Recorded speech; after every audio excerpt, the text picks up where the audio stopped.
The National News Desk, locally covered, nationally connected. The Golden Fleet. President Trump unveils the plans of the newest ships coming to the U.S. Navy, all while the Navy continues to up the pressure in the South Caribbean. The latest actions to securing the Western Hemisphere. We saw the water coming up, to the vehicles, and I started freaking out, and then all of a sudden the water just started coming in from the baseboards and everywhere. After a weekend of flooding that turned deadly, flood alerts impact millions of people. Just how long the West Coast will remain under threat of being underwater. I think everybody is in a joyful spirit, and traveling is going smoothly. They really doing the rearrangements to make sure everything transpires very smoothly. Holiday travel week has begun. The best times to hit the roads to keep travel as smooth as it can be. As Commander-in-Chief, it's my great honor to announce that I have approved a plan for the Navy to begin the construction of two brand new, very large, the largest we've ever built, battleships. Good evening. I'm Taylor Murray. Welcome to the National News Desk, America's News Now. President Donald Trump in Mar-a-Lago, joined by Secretary of War Pete Hegseth moments ago, unveiling the latest addition coming to the United States Navy. As you heard, a Golden Fleet. He called it. The centerpiece will be the new Trump-class battleships. The first ship in the fleet to be the USS Defiant. The president said they will start with 2, but will build up to 25 new naval vessels. And as the Navy continues its build-up of ships in the Caribbean, that's when all this building of the new ships has taken place. All of this as a third oil tanker was pursued as the United States cracks down on sanctioned oil. Over the weekend, a second vessel was seized by the U.S. military and Coast Guard in a joint operation. Now, this was similar to an operation to the seizure of a sanctioned tanker with ties to Iran earlier this month. The latest ship seized wasn't on the U.S. Treasury list of sanctioned ships. However, officials say it was carrying Venezuelan oil. In the past 5 years, the vessel also sailed under the flags of different nations to avoid detection. Well, families may have to be flexible with holiday plans this year, as some of the costs associated with hosting a meal and buying gifts have increased. However, there are some essentials you may notice are cheaper than last year. The National News Desk, Audra Elnashar reports.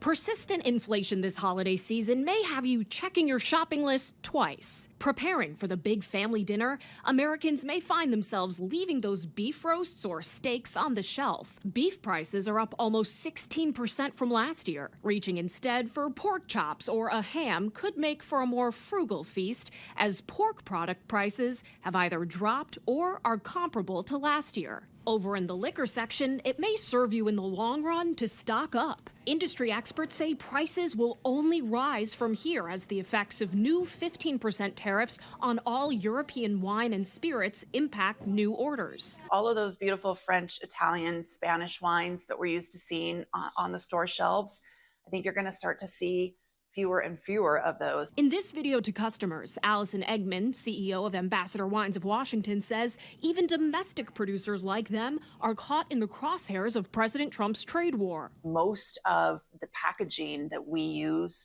for our wine comes from other countries. Expect to see some impact. Tariffs also hitting the toy section. You don't need $37 for your daughter. 2 or 3 is nice. CEO of Learning Express Toy Stores, Lauren Dersh, says about half of their vendors have raised prices because of tariffs. Our vendors are paying hundreds of thousands, even millions in tariffs, and it's just not sustainable. Where your wallet will find some holiday cheer is at the gas station. More than 109 million Americans are expected to drive to their year-end destination, according to AAA, up 2% from last year. Low gas prices are a big reason why. As of Monday, the national average for a gallon of regular, $2.85, down 19 cents from last year. Now, if you're looking for last-minute gifts and last-minute savings, consider sporting goods, dish sets, and smartphones, all items that generally, according to government inflation data, cost less than they did last year. Now, Audra, like you mentioned, some costs are down this holiday season, like gas prices hitting that 4-year low, offering a relief for travelers. But still, new polling says some are feeling stretched and, of course, having to adapt. So what are we learning there? Yeah, that's right. According to a new CBS poll, 71% of Americans say holiday items that they're personally buying are more expensive than last year. And when asked where they're cutting back, entertainment was the top option, with 50% saying they're spending less there. So maybe fewer people going to see the Nutcracker, for example, followed by travel and then gifts for other people. Now, the area where the fewest Americans are cutting back is understandably food and drink. All right, in Washington, D.C., Atra El-Nashar, thank you. My sister had stuff that was here being stored because she's pending moving into an apartment, and that got all ruined. Luckily, my husband saved her TV, her brand new TV, but yeah, everything else is pretty much toast. Look at that, a scene from Northern California where residents are cleaning up from heavy flooding. Right now, over 40 million people are under flood watches as that state feels the effects of 2 atmospheric rivers this week. More rain is forecast in parts of Northern California tomorrow, turning into heavier rain in Central and Southern California tomorrow at night into Wednesday. A few inches are likely, leading to serious flooding and possible mudslides. Now, this, of course, comes after at least 1 person died in a flash flood in Redding, according to the city's mayor. Police removed the person from a trapped car and tried to save them with CPR, but could not. Several alleged Jeffrey Epstein victims say the Justice Department has violated the law by failing to fully release all files. Last Friday, the DOJ produced thousands of pages of documents, a lot of them redacted, but said they still have more to unveil. The deadline to do so, however, was this past Friday. Now, Congress members are also considering holding Attorney General Pam Bondi in contempt of Congress for not releasing more documents. We need this White House and the Department of Justice to comply with the law. So we are going to consider all options in what we can do as members of Congress to make sure that they release these full documents. The time for excuses has ended. Bill author Ro Khanna says the American people want to know the names of people in the Epstein files to make sure they are held accountable. He adds a committee of Congress should determine whether the redactions are justified or not. Meanwhile, the Department of Justice says the agency is doing everything possible to comply with the law. And as we await more of these files, many of the documents included former President Bill Clinton. And now some on Capitol Hill say this should compel lawmakers to seek more information from he and his wife, former Secretary of State Hillary Clinton. Here's national correspondent Christine Frizzell. Critics say the latest batch of photos depicting former President Bill Clinton bolsters the argument he may have valuable information to the investigation into Jeffrey Epstein and Ghislaine Maxwell. Senator Lindsey Graham, who served as one of the House impeachment managers for Bill Clinton in 1998, urging the current House Oversight Committee to unseal the Clinton impeachment files, according to the Washington Times. As an impeachment manager, Lindsey Graham would have had access to documents that the public did not have access to. He's telegraphing to the House Oversight Committee, there's things there that you need to take a look at. The House Oversight Committee not confirming if they'll move ahead, but Chairman James Comer just days ago threatened to hold the Clintons in contempt of Congress if they don't appear in person in January to answer questions about their relationship with Jeffrey Epstein, following a subpoena. Public reporting, survivor testimony, and official documents show that Bill Clinton had far closer ties to Epstein. We're working to bring former President Clinton in for a deposition. In response, an attorney for the Clintons has said they could give answers in writing, but insist they have no relevant information, adding there is simply no reasonable justification for compelling a former president and Secretary of State to appear personally. No explanation or context given for photos like this, nor was any shared about photos featuring the current president, Donald Trump, as lawmakers vow to try to get to the overarching question: who else committed crimes alongside Jeffrey Epstein? We shouldn't be covering up for anybody if they were actually involved in criminality, and otherwise, it's embarrassing to people, but the Congress has said we don't want the suppression of materials simply because somebody may be embarrassed. Former President Bill Clinton has not been formally accused of any wrongdoing in connection with Jeffrey Epstein, and President Trump's chief of staff, Susie Wiles, told Vanity Fair she doesn't think there's anything incriminating about Bill Clinton in the Epstein files. I'm Christine Frizzell for the National News Desk. The Department of Homeland Security is now offering a $3,000 stipend and a free flight home to any illegal alien who signs up to self-deport through the CBP Home app before the end of the year. Otherwise, they are subject to arrest, deportation, and a ban from returning. The offer was previously $1,000 plus the flight. DHS says 1.9 million people have self-deported under the Trump administration. Well, a federal judge has extended her order preventing the federal government from re-detaining Kilmar Abrego Garcia. You can see some of his supporters outside the courthouse today in Maryland. Earlier this month, Abrego Garcia was released from immigration custody, and the same judge determined a 2019 case failed to issue a removal order. He cannot be deported without one. Now, earlier this year, Abrego Garcia was mistakenly deported to El Salvador. The government still wants to deport him, saying he is an illegal alien gang member. Today, a judge is considering whether to accept the latest plea agreements for the Colorado funeral homeowners accused of stashing nearly 190 decaying bodies. Prosecutors say the Return to Nature funeral home owners, Carrie and John Halford, also deceived families, giving them concrete instead of cremated remains. The judge tossed previous plea deals, saying they were too lenient. Today, the 24-year-old suspect in the Bondi Beach massacre was transferred from a hospital to a prison. He is facing 59 offenses, including 15 counts of murder. His father died during the shooting, and we are now learning much more about the two men accused of opening fire at a Hanukkah celebration in Australia. According to law enforcement, the father and son meticulously planned the attack, had firearms training outside Sydney, and also recorded a video to justify the attack on a Hanukkah event. Police say they also started their attack by throwing 4 improvised explosive devices, but none of them detonated. Coming up, it may be the most wonderful time of the year, but it's also the busiest for travelers. Some advice to beat the traffic during the holiday rush. Then U.S.-led peace talks continue, trying to broker a deal between Ukraine and Russia. This as Russia blames Ukraine for a deadly car bombing in Moscow. Plus, a smart wall is expanding along the southern border. How the technology helps stop illegal crossings. We'll be right back.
Year-end holiday travel is currently underway and is expected to set a new record. The holiday traveling period started over the weekend as many people took to the roads, airways, of course, trains as well. AAA predicts more than 122 million Americans are going to be traveling at least 50 miles for the holiday. That's up more than 2% from last year's total. Nearly 110 million of those people will be traveling by car. Now, if you're getting behind the wheel, the sooner you leave, the better.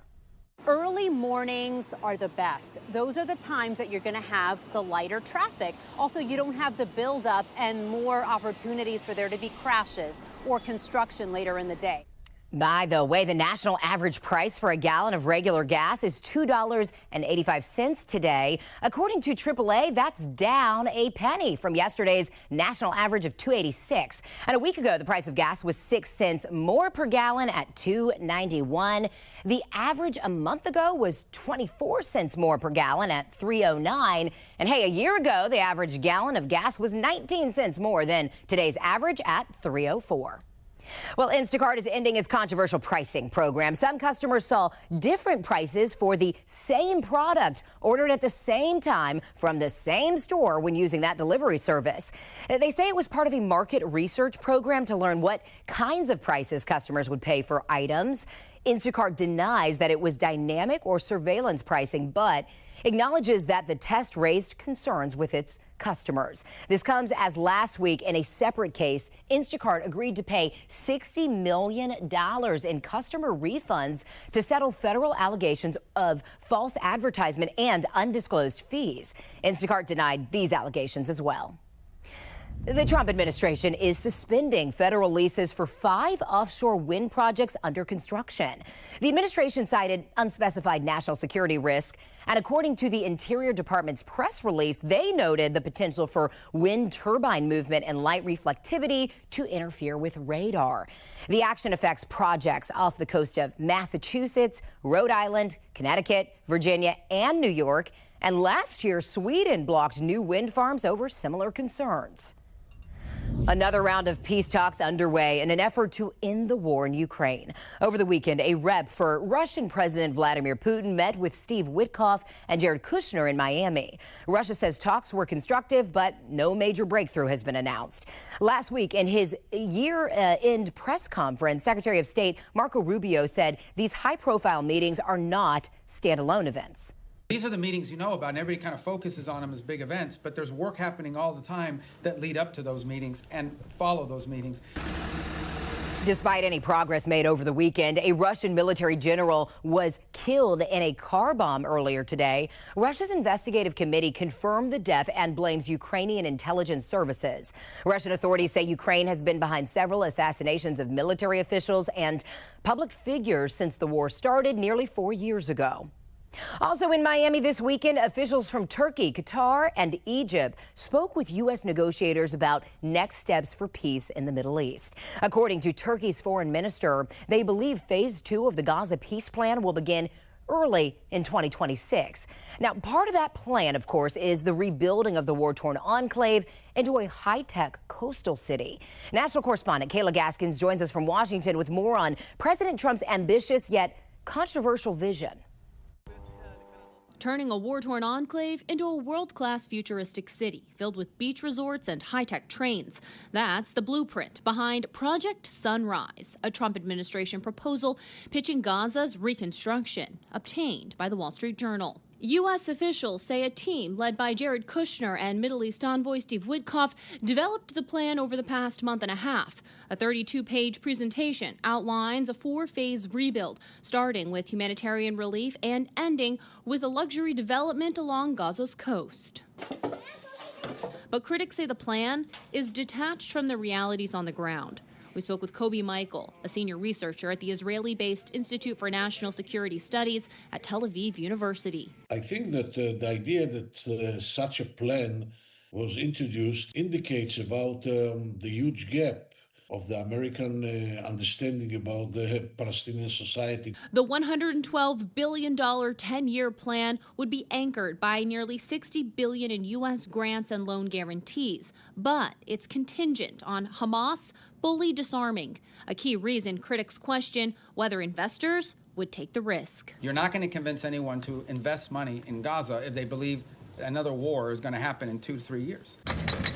Successfully getting the Palestinians on board is another major hurdle. Kobe Michael says the Palestinians will likely see such a rebuilding plan as simply another form of colonialism. The idea that it will be done by foreigners is something that is not accepted by the Palestinians themselves. The White House says President Trump continues to monitor developments and remains committed to laying the groundwork for a peaceful and prosperous Gaza.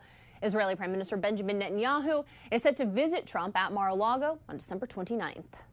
In Washington, I'm Kayla Gaskins reporting for the National News Desk, America's News Now. Louisiana Governor Jeff Landry is getting a second position. President Trump announced he's appointed Landry as the U.S. Special Envoy to Greenland. Trump said Landry understands the importance of Greenland to our national security. Trump has called for control of the semi-autonomous territory, part of Denmark, since his return to office. Yet in a full statement, Greenland and Denmark's leaders wrote that the U.S. shall not take over Greenland. Well, the presumptive sale of Warner Brothers Discovery to Netflix may not be settled after all. Paramount now says billionaire Larry Ellison will personally guarantee the $40 billion to bankroll the merger. That lack of guarantee was part of the reason the Warner Brothers board of directors unanimously chose to sell to Netflix over Paramount. With the updates, Paramount is extending its tender offer until January 21st. And a final vote from Warner Brothers shareholders could come as early as the spring. The NFL powerhouse Kansas City Chiefs are preparing to jump the state line, relocating from Missouri to Kansas. This is according to the Kansas City Star. Now, the team has informed officials of this decision. Top Kansas lawmakers approved of a proposal at a meeting today. And there was speculation about where the Chiefs would play after the 2030 season when their lease at the popular but aging Arrowhead Stadium expires. Barnes & Noble is making a comeback. The company plans to open 60 new bookstores in the United States next year. The company has been closing stores for almost 2 decades. Barnes & Noble told USA Today the change comes after a period of strong sales. The company says the new stores will have a variety of books, toys, and games. All right, coming up, a warning from firefighters to ensure your holiday season stays merry and bright. The danger behind batteries right after this.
We have reporters all across the country and your neighborhoods covering issues that matter to you. We're taking the pulse of America, and we start in Texas, where the Trump administration's new smart wall system is being constructed.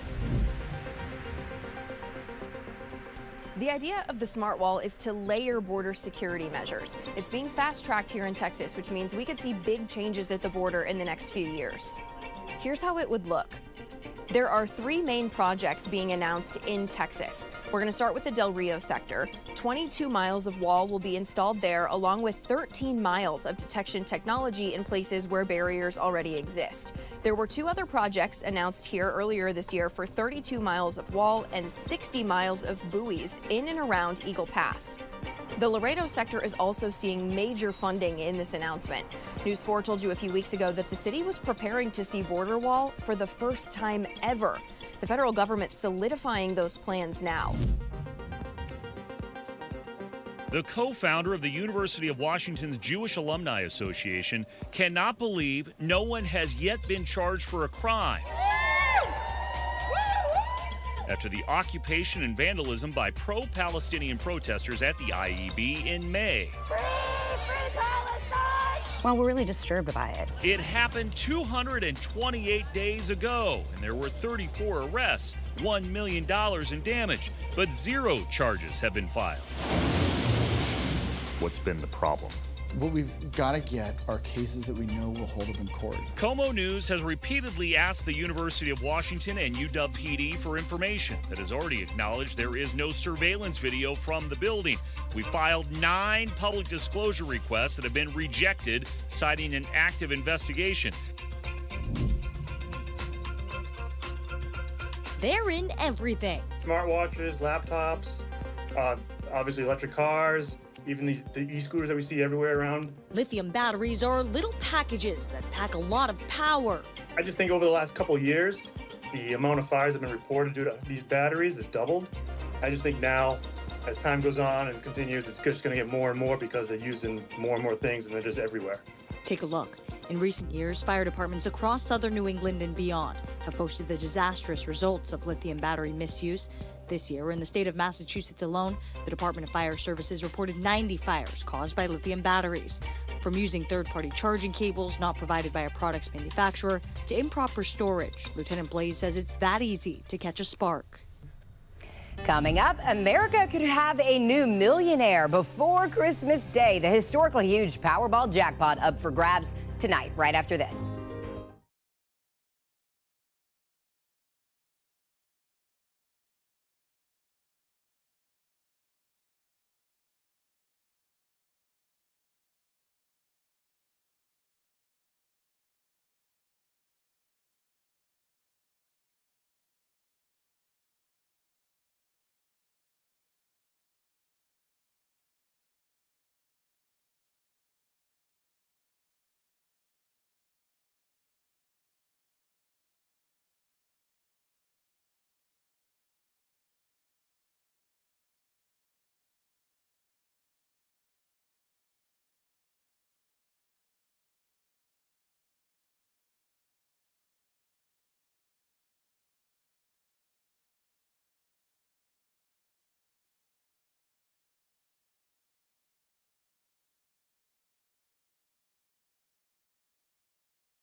All right, someone could be getting the Christmas gift of a lifetime. The Powerball jackpot has grown to $1.6 billion ahead of tonight's drawing. The 5th largest jackpot in U.S. history. There hasn't been a winner in more than 3 months. The jackpot has an estimated cash value of $735 million. Not too shabby, if you ask me. Tickets are just $2. The biggest jackpot in the game's history, however, was just over $2 billion back in 2022. All right, that does it for this edition of the National News Desk. We invite you to join us again this evening for more on President Trump's newly announced Golden Fleet of Navy battleships. I'm Taylor Murray. Thanks for watching.